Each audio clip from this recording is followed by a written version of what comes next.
All right, so what do you do when you're in the follow-up? When do you bring up the business, the question? So you're sending the I'm simple, I'm busy follow-up, right? Again, review, the I'm busy follow-up is, hey, sorry I haven't followed up with you in a while. I've been busy growing my business and helping new customers. How are things with you? Okay, so know that when you do the busy follow-up, don't bring up the video that you sent, because you want to make it genuine, right? If you bring up the video, they'll be like, oh, that's why you are following up with me. You want me to watch that video again. Don't bring it up. If they are interested, okay, they will bring up the video. Okay, normally you get 3 replies, right? They will get, when you send the I'm busy follow-up, the number one, the first reply, you may not get a reply. They're just busy. So don't worry about it. Second thing is, they could start, hey, how's it going? I've been busy as well. How are things going with you? You should restart. That allows you to restart that conversation. And number 3, they could be, oh yeah, I've been busy. Sorry, I haven't watched the video. I'll watch that video. Okay, generally 3 things, only 3 things that can happen. They won't reply back. They'll reply back. That's number 1. The second thing they reply back is, oh yeah, I have been busy. How are things going with you? Third one would be, hey, I'm sorry, I've been busy. They'll mention that video. Now you don't need to bring up that video. Okay. Now, if they reply back, if they reply, by the way, if they're interested, normally they will bring up that video. Now, if they say, hey, how's it going? I've been really busy. What do you say? Don't bring up the video link immediately. What you do is build a relationship. That's basically a great way for you to keep in touch with the person. Build that relationship. After you have the couple exchanges, then you can say, hey, by the way, the video link I sent it to you, did you get a chance to take a look at it? All right. So again, couple interactions, warm up that relationship, and then bring up that video again. Okay. Another thing you can do is you can share. One thing I like to always do is share a win or update. Okay. Share a win or update that builds their belief in the business. Okay, winner. So what do you mean by a win or update? Could be like, hey, I just came back from an amazing conference in Perth. I came back from an amazing conference in Perth. Business is awesome. By the way, did you ever, I sent you the link before. Maybe it wasn't a good time. Would you be interested to see what I'm doing? Okay, share a win or update, and then ask them if they're interested, because it shows that you have progressed. A win or update doesn't necessarily need to be like results. I think sometimes we feel like win or update has to be. It doesn't need to be results. It could be just something exciting activity. Hey, I went to a conference this weekend, or now I'm part of a new group, Insiders. Right, I'm part of this group, or I just finished reading a book. You saw something that inspired you. Right, I was super excited. I saw this teacher that was on stage, and one of the tips to make you connect better is share something. With an update that maybe that prospect can have something in common with. So for example, if the prospect was a teacher, I could say, I went to an event, one of my friends is a teacher and just crushing into the business, doing really well, maybe thought about you. Hey, would you be open to taking a look at the video again? All right, so build something in common. If I had a friend that was a nurse, right, I think, hey, and I knew someone that was I met a nurse that was in our company as well, share with an update. Hey, I know one of my friends now is a nurse, doing very, very well, and also building the business, really inspiring. Made me think about you because you used to be in nursing as well. Hey, by the way, would you be interested before maybe not be a good time? Would you be open to taking a look at what I'm doing again? All right, so there you go. That's what you do. Again, I would not initially bring up the video unless they bring it up, but if they do, I'd just say, how are you doing? Build our relationship again, and then ask them will they be open to taking a look. And even a better way, more effective to connecting them is find something in common, share a win or update, and then you invite them again. All right, so hopefully that is helpful. So Kyrie, I know Kyrie asked that question. Hopefully that's the question. Russ, good to see you. Josie, it's good to see you. Okay, next question. What do you do if your Facebook groups that you join don't allow you to direct message members, or they don't specifically they prohibit you from selling your company's product, right? They don't let you to sell. So think about, and this is common, most Facebook groups definitely won't let you sell, right? And number 2, most of them will not allow you to direct message members. So think about this. Think of a Facebook group as like going to a barbecue. Okay, barbecue, like a home eating barbecue. When you go to walk into a barbecue, would you go out there immediately start pitching your products to somewhere? You wouldn't, right? You would immediately get kicked out or people give you weird looks. Correct? See, always think about what you do online is what you do offline. That's a good tip there. You also, if you go out into a barbecue and you use strangers, would you just randomly ask for people's phone numbers? You wouldn't. Would you people just say, hey, I'd love to get you, can I have your phone number? Be like, who the heck are you? Why you want, I haven't even met you before, right? If you wouldn't ask a stranger, someone you don't know, exchange contact details. But what would happen? So that's like a Facebook group, right? So a lot of groups don't allow you to direct message. But what they do allow, what would happen at what would happen at barbecue? So you go to the barbecue, you may meet someone, you may build a relationship, having chit chat and start talking. And then afterward have a conversation, would the person mind if you ask for their phone number? Yes or no? Right? If I'm out there talking, and in the U.S. is in summer, right? In the summer, you go to barbecue, you start talking to them, maybe you grab some food and drinks, you have a conversation with the person. After spending 5 minutes or so talking to the person, you have a good conversation, genuine. Hey, I'd love to keep in touch with you. I got some other people I need to talk to. I'd love to stay in touch. Do you think that person will mind if they give you exchange of contact info? Right?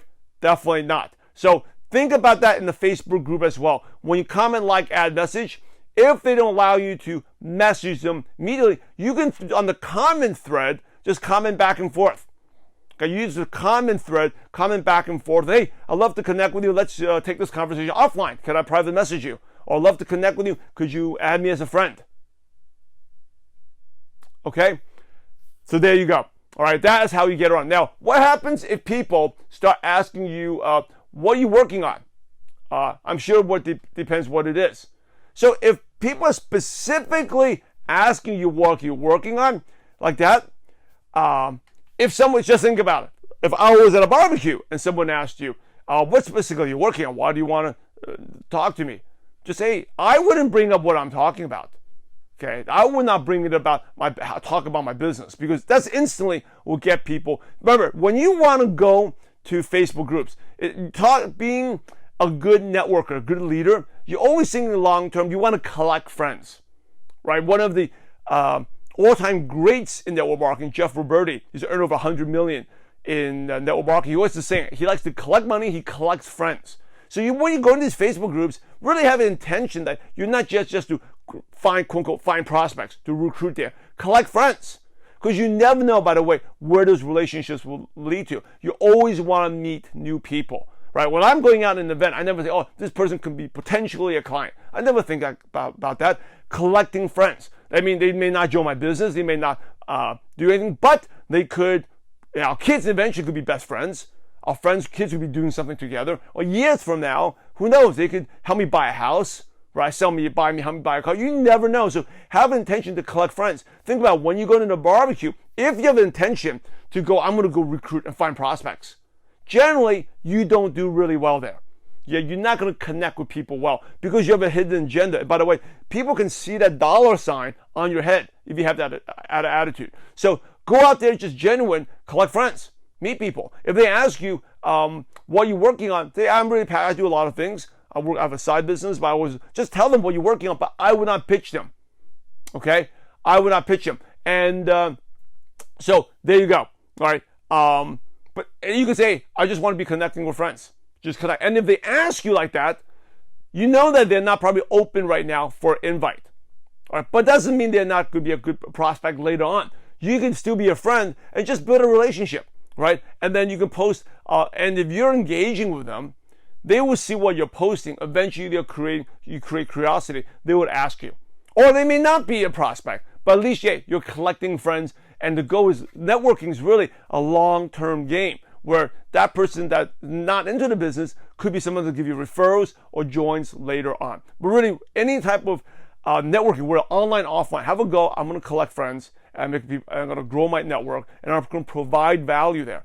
Okay, don't think about the business. Don't think about the money. I know sometimes it may be hard. Be a genuine networker. I want to collect as many friends as possible. All right. Hopefully that's helpful. Okay. Or do I?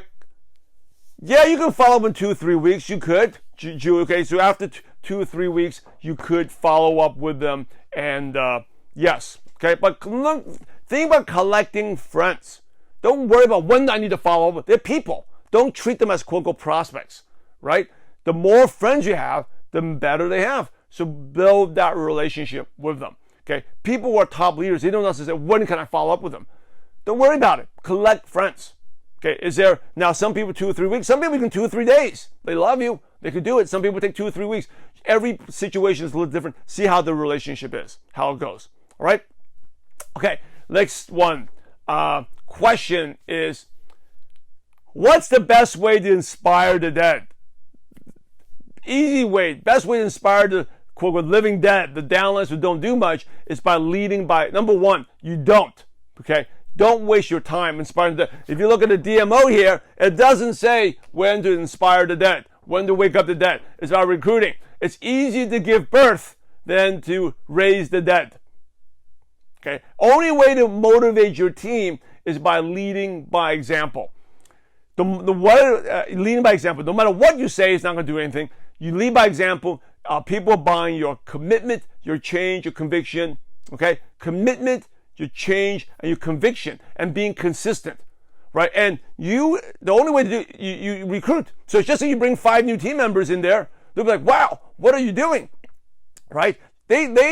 All the words and the talk doesn't inspire them. Now you can bring them to an event. That helps. Bring them to the event that helps. But still, that may not be long-term inspiration. Bring new people. Think about how if you're asking that question, you're inspired because you're probably a team upline. They're growing. Or you see other people, like your friends in the company growing. That's what inspires you. Right? If you're adding or recruiting, if staff still doesn't inspire that person's beyond inspiration, right? You can't raise the dead. So I wouldn't waste time on it. Keep it simple. It's not in the DMO. It's about recruiting. If you bring 5 new people and it's still, then that's not the person. Okay? Easier to give birth than to revive the dead. All right, there's Sunny, I'll send you a quicker a video about that as well, a little bit longer video, but don't be wasting time on that. Okay, last question here. Good to see you, Kari. Good to see everyone here. Last question is, what are you selling? Okay. What do you say when you're following up with people or you're inviting and they ask you, what are you selling? What are you doing? What is it? Okay, what do you say to that question? So what you don't do is you don't go into explaining to them what it is. Because you become a salesperson, the more you talk, the more you lose. So never go out and try to explain what it is.